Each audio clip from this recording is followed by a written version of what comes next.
Hey everybody, today we're going to read Ways to Make Sunshine by Renée Watson. For younger readers, ways to make sunshine, in some places more than others.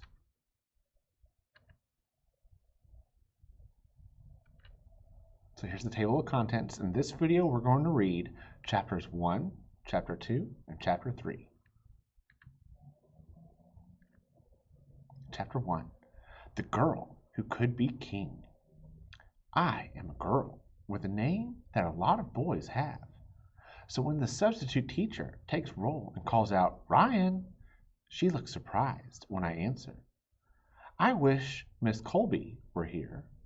Miss Colby doesn't even need to take roll anymore because it is the first day of March and she's been teaching us for 6 months. So she can tell who is here and who is not just by looking across the room. Miss Colby always starts the day off with our thumbs up, thumbs down, somewhere in the middle check-in. This substitute teacher doesn't do any of that. And so I don't get to show my thumbs up for making perfect scrambled eggs and toast this morning. I wonder why Miss Colby didn't leave a note for the sub with a list of do's and don'ts. Like, don't call Devante, call him D. And don't look so shocked when a girl raises her hand when you call out for Ryan. Here, I say. Ryan Hart? The substitute says. She looks at me like she's not sure I am who I say I am. Yes, my name is Ryan. Oh, she says, pushing up her two big glasses. Brandon, the boy sitting next to me, says, "She has a boy's name."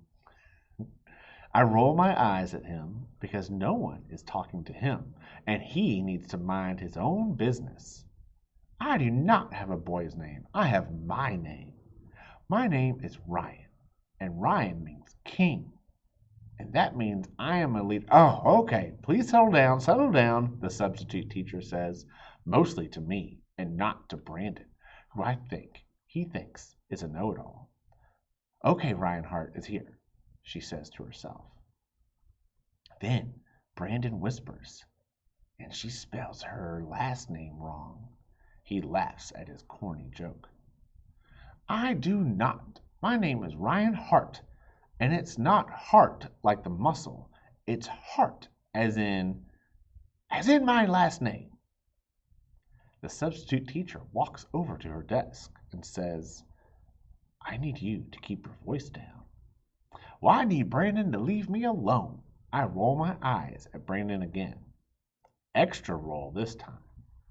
But then I remember what my mom always tells me, how she named me Ryan because she wanted me to feel powerful, to remember that I am a leader every time someone calls my name. Dad is always telling me our people come from royalty, that my ancestors lived in Africa and were kings and queens and inventors and hard workers. Mom tells me their strength is running through my veins. I sit up straight, ignore Brandon, and try to be the leader I'm supposed to be. Mom and Dad tell me I will keep growing into my name. They say it to my brother too. Be who we named you to be, they tell him whenever he is pulling my ponytail or grabbing food off my plate when I'm not looking. My brother's name is Raymond. We call him Ray. His name means protector, and Dad says he should be keeping me, his little sister, safe. But mostly, he is just bossy and nosy, and sometimes he treats me like I'm a glass thing that could break. He is always telling me, you can't do this, you shouldn't be so that. Maybe because I'm 2 years younger than him. Maybe because I am a girl. Or maybe because he doesn't know the meaning of my name, how tough I really am. Maybe he doesn't realize I can do and be anything. When it's time to go outside for recess, Brandon, Marcus, and the boy with glasses who I never really talked to are splashing around in the puddles and stomping in mud. Then they race each other up the monkey bars. I walk over to join in on the climbing, but before I can get there, the substitute teacher says to me, "Why don't you go over there, sweetheart?" and points to the swings and slide. I'd rather stay here, pretending to climb a mountain, so I say, "No, thank you," and keep walking to the monkey bars. The substitute teacher follows me, and that's when I realize that it wasn't a suggestion or question. It was a demand. "I really think it'll be safer if you stay off the monkey bars. Besides, you and Brandon might need a break from each other." "I'll stay out of Brandon's way," I say. "And I don't think it's dangerous. I play on them all the time. I bet I can even climb faster than those boys."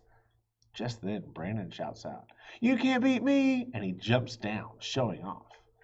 "I bet you a pack of green apple Jolly Ranchers that you can't beat me. Let's race." "Race? Yeah. Last one to that pole has to buy the winner candy." He points to the tetherball pole across the playground. I think about it. There's a small crowd forming, and now I feel like I have to say yes.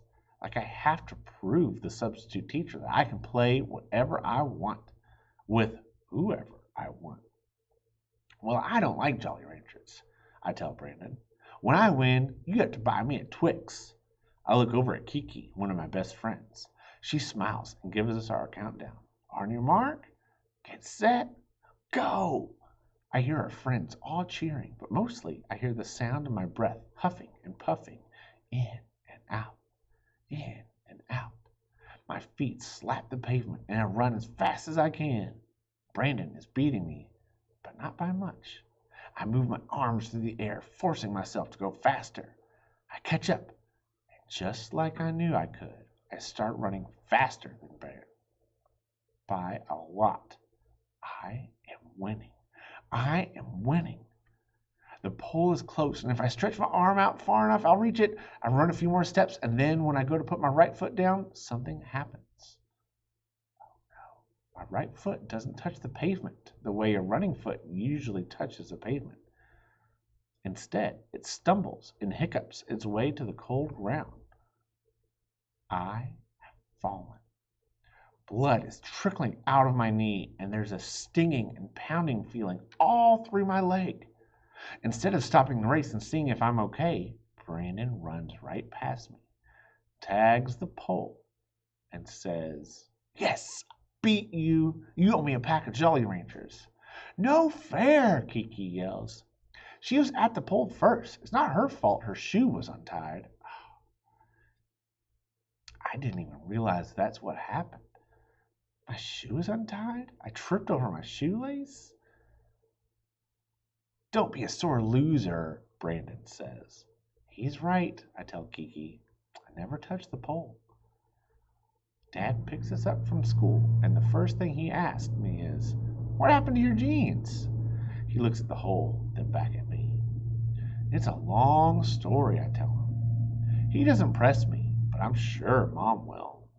On the way home, I ask if we can stop at the corner store. When Dad says yes, I ask Ray, "Do you have $2? He asks, "Why?" This means he has $2. He's just not sure if he wants to give it to me. I hold out my hand. "I'll pay you back." He gives me $2. And when we get to the corner store, I go straight to the candy aisle and buy a pack of green Jolly Ranchers for Brandon and a Twix for me. Chapter 2, The Thing About Ice Cream. When Ray and I get home, I go straight to my room to change my jeans before Mom asks any questions. When I come back downstairs, Dad and Mom are setting out bowls and spoons on the dining room table. "Hope you had a great day at school," Mom says. "We thought we'd have a little treat," she tells us. Dad brings 2 pints of ice cream out of the freezer and asks, "Which flavor should I open?" Usually Mom and Dad only let us have ice cream for dessert, but never, ever before dinner. I know something's up. I'm sitting across from Ray at the dining room table. I look at Ray a little surprised and a little worried. "What's wrong, Dad?" Ray asks. "Nothing's wrong," Dad says. "Which flavor?" Ray only likes the plain things, like steamed broccoli with no melted cheese, and cheese pizza with no pepperoni, or mushrooms or crunchy bell peppers. He doesn't have adventurous taste buds like I do, so of course he picks vanilla. There's nothing wrong with vanilla. I like vanilla, chocolate, and strawberry. I like the dulce de leche and peppermint and cookies and cream. But most of all, I love Tillamook Marionberry Pie ice cream. The rich vanilla ice cream is mixed with fresh Oregon marionberries and big chunks of pie crust. I always eat it slow so it can last and last. Why are we breaking our no dessert before dinner rule? Chocolate, please, I say. Ray shouts out, "Family vote!" Because he knows that Dad likes vanilla better than chocolate. It's a tie. Dad and Ray for vanilla, Mom and me for chocolate. We usually settle ties with a round of rock, paper, scissors, but instead I tell them, it doesn't matter. Vanilla's fine. Mom holds her hand out towards Dad to stop him from opening the pint of vanilla ice cream. Are you sure, Ryan? Vanilla is fine, I repeat. I mean, it's not that I don't like vanilla, it's just not my favorite. And really, I just want to get the reason why we're breaking our no dessert before dinner rule. Dad scoops out ice cream for each of us, and then it happens. Mom says, "So we wanted to have a little treat to celebrate some good news." She looks at Dad, passing the announcement on to him, like she's tagging him in a game of chase. "We're going to be moving to a new house," Dad said. Then Mom adds, "We found a place not too far from here." My bowl of ice cream sits in front of me. I haven't taken one bite. Ray is eating his, but slowly now. Most of the time, Ray's ice cream barely starts to melt. He gobbles it, and so fast. "Why are we moving?" he asks. "The landlord is selling this house, so we needed to find another place to live." I ask Mom, "But why is he selling the house when he already has us living here?" Mom touches my hand. "It's his house, sweetheart. He can sell it whenever he wants to." "Why don't you just buy it from him since he's selling it? Can't he sell it to us?" I ask. Ray says, "Ryan, we can't afford to buy a house. Dad isn't working anymore. Stop asking so many questions. They told us things might change." "But Dad is going to go get a new job, isn't he?" Dad worked at the post office for 15 years. 6 months ago, he lost his post office. Closed, and he's been out of work ever since. "Well, actually," Dad says, "I do have a new job, which is another reason why we're celebrating. It's just that this job pays less than my old job." "A lot less," Mom says. "So we have to make some adjustments," Dad tells us. This is nothing to celebrate. I'm trying really hard not to cry, but I can't help it. I must look so pitiful sitting here in front of melting vanilla ice cream with tears streaming down my face. Ray doesn't even call me a crybaby, so I know I must look extra pitiful. Mom squeezes my hand. It's okay to be sad. Change is scary. Dad tries to make me feel better. "I think you'll like our new home, Ryan. You both will have your own rooms." That's a good thing, I guess. I would love to have my own space, and not just one side of a room. But still, this is the only house I've ever lived in. I don't want to leave. "Will we still go to the same school?" I ask. "Yes, you will still go to Vernon, but instead of Dad dropping you off in the morning, you two will be able to walk together." "Walk?" Ray asks. "Yes. Your mom and I is selling the second car, and now that we're moving closer to your school, you two can walk. It's only 3 blocks away," Dad says. "I'll be working the midnight shift, so I won't be home in the morning anymore when you leave for school." I really like Dad driving us to school. How he lets us pick the song we want to hear and how we sing loud the whole ride. How he kisses us both on his forehead, even Ray before we go inside. How he tells us, "Be who we named you to be," as we get out the car. Who will ask, "Got your homework?" before I walk out of the house? And who will I wave goodbye to when I get on the school door? Mom looks at me and says, we'll be living closer to Kiki. I've already talked with her mom, and you three will walk to school together. You and Ray will stop by her house on the way to school. Not even being closer to Kiki is making me feel better. I can't believe Ray is just sitting there like he doesn't care that we're moving. What about the basketball hoop in our driveway that Dad got for him? Will that come to the new house? What about the height chart on the inside door of the hall closet? Will we have to start all over? And who's going to check on our neighbor, Miss Walters, to see if she needs us to pick up anything while we're shopping at Target? Will there be anyone for our own block who has gotten a rose garden like she does? Will my new neighbors let me pick flowers for Mom as a gift for her birthday? It's a lot of questions. Mom looked at me and said, Ryan, we'll all still be together. This is just a house. We're the ones who make it a home. Home is wherever we go. My ice cream is a pool of milk now, and that's fine with me because I really don't want it.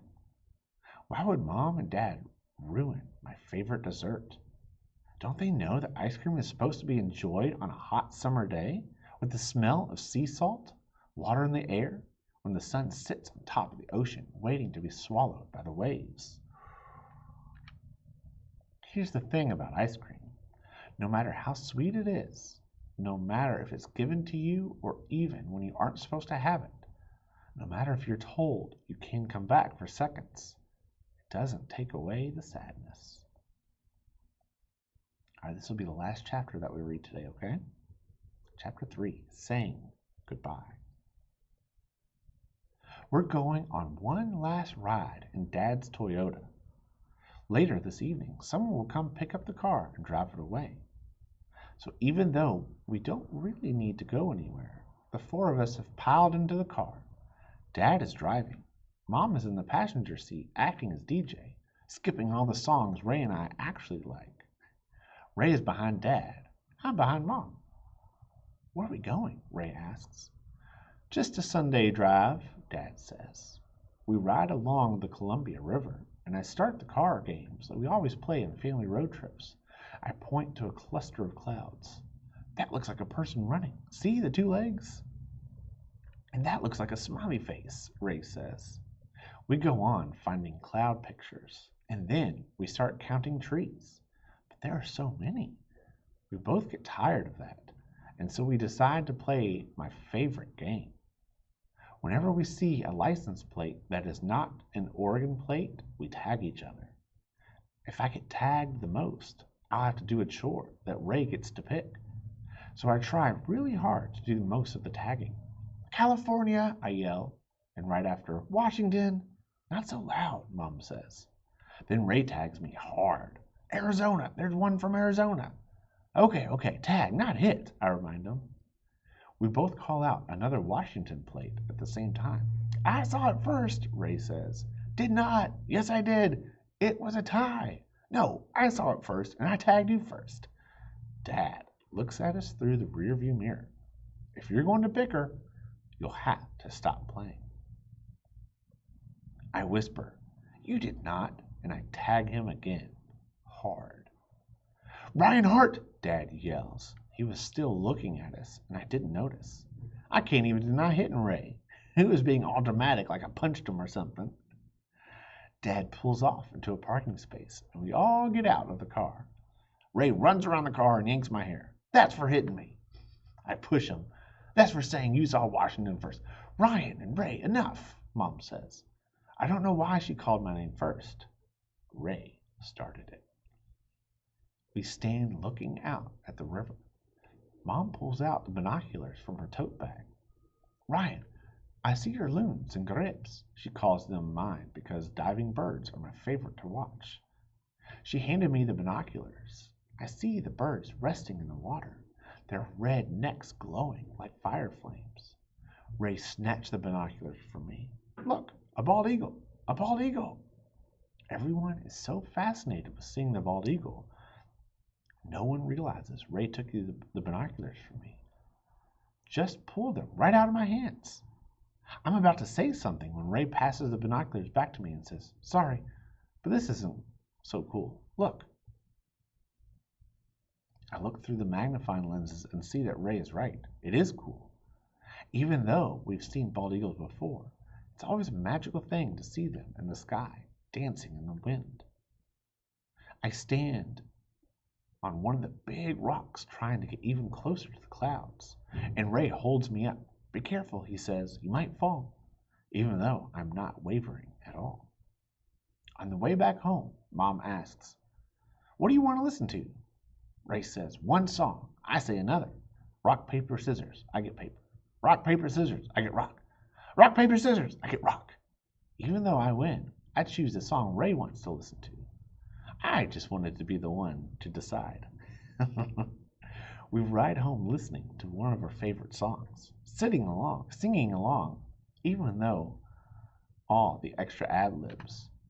When we get home, Dad parks the car on the street, not in the driveway like he usually does. Everyone gets out except me. For some reason, I just want to sit here. Mom stands outside at the foot of the steps, watching me, waiting for me. Maybe she is thinking she is looking at the car one last time.